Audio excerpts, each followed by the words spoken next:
be clear about nurturing this business that you're started. Mm-hmm. Could you just tell me a little bit more about the business, the Echo, what's it called? Echo? Yeah, the Echo Arts Living.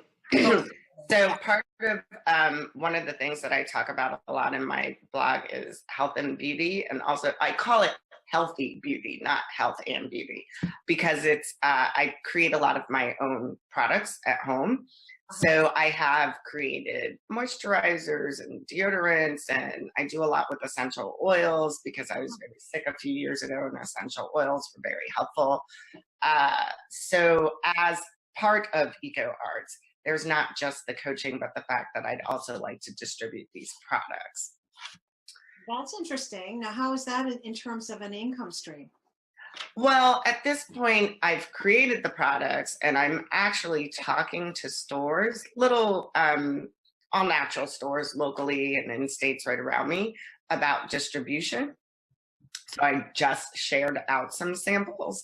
So I'm waiting to hear back if they're actually going to pick up any of these items. But that's meant to be part of my money-making process with my new business. Yeah, I really could see that. I mean, what I like about your new business is that it has at least two or three streams, right? 4 streams that I can see.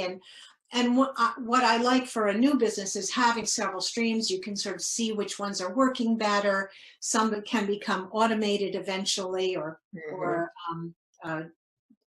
what's the, handed over to delegated. That's the word I was looking for. So, you've got the healthy beauty, you've got the coaching, you've got the speaking, and you can monetize the blog as well eventually if you feel to have a good following. So that's 4 potential streams, and I'm sure there are more. So that's kind of saying you're really starting something. Yeah. Yeah. So it would, that's, tell me what, I like to ask guests this. What, if you had a bumper sticker, what's your bumper sticker? Because I want to know, like, how's all this hanging together? How important is this business to you? That's what I want to know. Because, is it like you could give it up if you got a good full-time job, if you started making money real estate? How important is it? What does it mean to you? Well, it is very important. If I had a bumper sticker, for starters, it would say life more meaningful. Just doing things that aren't just about a paycheck, I guess, that are about finding meaning. And sometimes maybe that means that you have to cut back a little bit to do what's more important. Also, above and beyond that, I am a huge I'm big on giving back. So I volunteer a lot, and I teach my children to volunteer a lot. And that's part of what makes life more meaningful. So in thoughts of my business, I guess that's what I'm thinking at the highest level. How can I help people find more meaning in their lives? But how can I also contribute something that's meaningful, not just fluff? Whether it be, I read this and it made me feel better, or, ooh, look, she gardens too, but her garden has tons of weeds, so I don't feel bad. Or here's a nice face moisturizer that isn't full of products that are bad for me or that make me feel like I'm corrupting the environment, or I can make my own, or whatever the case may be. So life more meaningful would be kind of my motto. And it's great if you see that as the banner of the company, and that has to be the core message in all your streams. Got you. So when I buy a moisturizer, I love moisturizer. I'll get you. Just let me know where it's sold. And, okay. So I buy it, but how do I feel that I'm part of your mission? When I buy that beauty cream, how can I feel that I'm part of your mission? So making my story, I guess, reachable to other people, or so they feel like they're a part of the story. Yes. And but it's not just mine. Not just so that they feel part of it, but that is your story. Right. It's not a pretend. Yeah. It's for real. This is why you're doing it. And if you don't share the heart of why you're doing it, you're missing out. And you're missing out the whole thing. Okay. There's so much power in that story, which is great for business, of course, but it's more than that. It's the purpose. Right.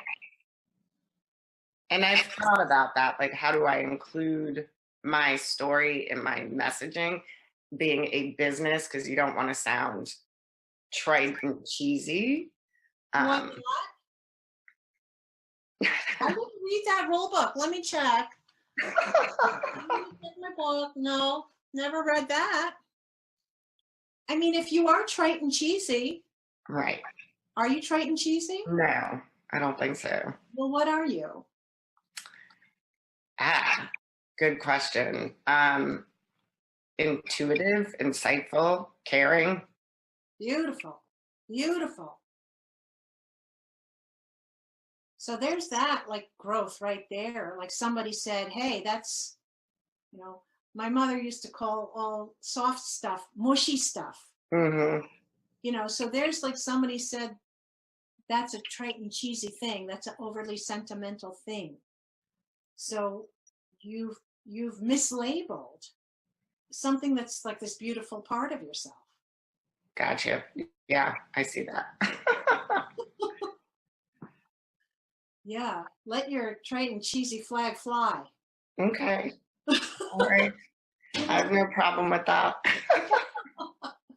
So how would you say it? I mean, in the words you chose, intuitive, caring. I mean, that's the real deal right there. Okay. This is good. I need to write some stuff down now. Great. Great. How you feel? I'm feeling better, like that I don't need to stress so much about what I don't have, kind of. I need to be more concerned with what I'm doing and just move forward if that's what I believe in, which I do, and find some workarounds to make it happen. Yeah. I think. Yeah, I think what happens is the we're all you're so not alone in this. That's Right. We all struggle, myself most certainly included. When the negatives take over, the worst part of it is that there's no room for the delight that pushed us Right. in that creative direction in the first place. So what I see is you're a really beautiful person inside and out. And your company, interestingly enough, is about meaning and beauty inside and out. Yes. So this it's such a reflection of you.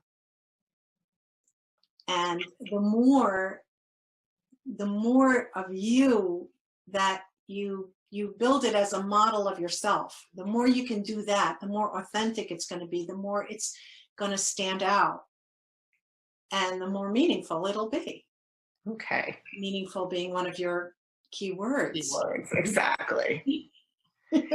And I do want it to be very authentic. So I certainly do not want to create some canned image that I'm selling to folks at all. Right. And that's where the trite and cheesy comes in, because, sometimes I'm shocked by like how sentimental things I see in media are. And, sometimes it really touches my heart. Sometimes it's too much for me, but Right. People, I think, really do connect. Okay. To it. And I think you have good enough taste that it won't really ever be trite or cheesy. It'll Right. be. So it won't be like marketing. Exactly. It won't be a mask that you're putting on. It's like, oh, this will go over big. I'll Right. pretend I'm nice. Yeah. So I need to think You're about. nice. You're nice. You don't have to pretend to be nice. Right, because I am. Yeah. So I just need to think about how to share that in a concise way, I think. On a bar of soap, exactly. Yes. I need an elevator speech. Yeah. Well, I like your bumper sticker. Thank you. Bring more meaning to life. And that's a great tagline right there. Yeah. I also like the inner and outer meaning and beauty. Yeah, I liked when you said that, the inner and outer beauty, because really that's what it is. And I haven't thought of it as being inner and outer, even though that's what I'm presenting and sharing, Yes. and trying to be very honest about my own struggles and experiences and where I've succeeded and where I haven't. Yes. So I definitely want to make sure that I'm saying the inner outer piece. Yeah. Well, you know, the time has flown. It has. I'm very excited about your business. Thank you. It's been wonderful. Wonderful. Thank you for allowing me into your life as my guest. Do you have a website? I'd love for you to share your website address. I do. My website is Eco Arts Living. That's ECO artsliving.com. And you can find my blog, my products, and how to contact me as well. Okay. Well, thank you, Tanya Verkaitis, for being my guest here on Paint Yourself into the Picture. Thank you. Look forward to hearing from all of you viewers about how this coaching session affected you, whether there were lessons in it that you can apply in your life as well. If you'd like to experience coaching with me, I invite you to visit my website, which is rebalinker.com. I also have a wonderful Facebook group called Leaders in Self-Love. And I invite you all to join me there. It's very interactive and I'm available there, and it's just a wonderful place to be. And we do a blog share every Thursday as well. So that's always fun. Thank you very much for watching today's episode of Paint Yourself into the Picture. If you'd like to be a guest on Paint Yourself into the Picture, you can go to vcntv.com/paint yourself into the picture. That's one word, /apply. Remember to like this video and leave your comments below. I really would love to hear from you. Join us again for next week for another coaching session on Paint Yourself into the Picture. To watch the rest of this episode, click on the link below the video now if you're on YouTube. And if you're on Facebook, click on the Watch the Full Episode button when the video is done.